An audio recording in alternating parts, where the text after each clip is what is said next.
Naranasan mo na bang mahulog? Kay bilis, kay lalim, kay tulin, sa isang kumpas ng mga bituin. Tila dinala ng tadhana sa iyong tagpuan. Sa tamang oras, tamang panahon, tamang pagkakataon.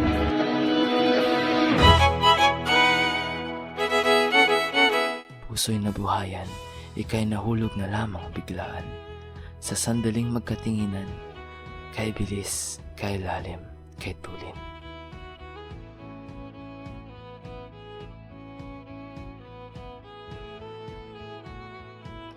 Ali, gusto kita. Parang ambong tumatagaktak ang pawis sa aking mga palad. Nag-iisip at nagdududa kung ibibigay ko ba ang letrang pag-ibig ng puso kong duwag. Masaya ako sa mga sandaling ito. Animo'y tumatalbog ang puso ko. Kasama sila, kasama siya. Siya! Oo, siya!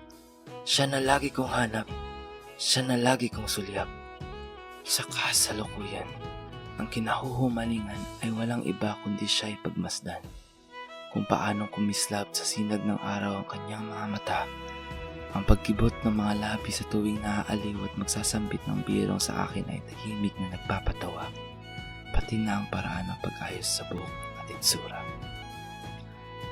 Kinahuhumalingang siya'y pakinggan. Ang tinig niyang natatawa, natutuwa, nayayamot o kahit pa naiirita.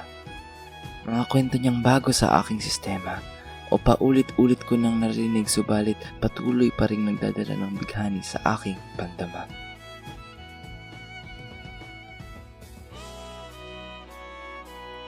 Patuloy siyang pinagmamasdan, pinakikinggan, hinahangaan. Hindi inaasahang sandaling ako rin ay kanyang susulyapan. Balahibo'y tumindig, kinabahan, pisngi biglang namula, nahalata ba? Di mapigilan, napangiti pa rin kahit tila lagot na.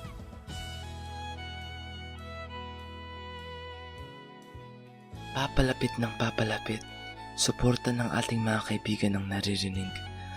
Ikaw ay unti-unting lumapit, nababahala ngunit sabik. Sa pagsulyap sa pirasong papel, kung saan aking damdamin ay isinalin. Pareho lang tayo. Sa isip ay may tanong kung dapat nga bang ituloy ito. Ngunit kung hindi ipagpatuloy ay kailan pa? Kay tagal ng paghihintay, pagbitaw ay ngayon hindi na magagawa pa. Laking salamat sa mga mahihinang tulak na sa atin ay nagbigay tapang at kumpansya.